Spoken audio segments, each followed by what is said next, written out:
বিসমিল্লাহ। শুধু কচু শাক আমরা রান্না করছিল, পরে ওইটা আমার গলায় ধরে, সেজন্য আমাকে 2টা ডিম সিদ্ধ করে দিছে। আর এটা এখানে ভাতের মধ্যে দিয়ে রাখছে যাতে ঠান্ডা না হয়ে যায়। ডিম সিদ্ধ করে আমরা সব সময় ভাতের মধ্যে রেখে দিই যাতে ঠান্ডা না হয়ে যায়।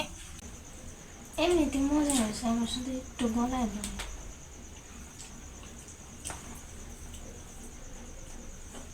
কচু গলায় ধরে কারণ আছে।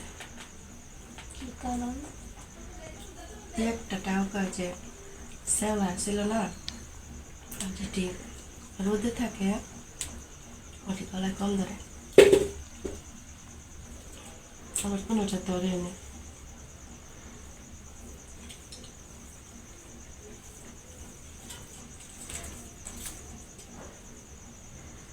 তুমি ডিম দিয়া খাও, ডাল নিও,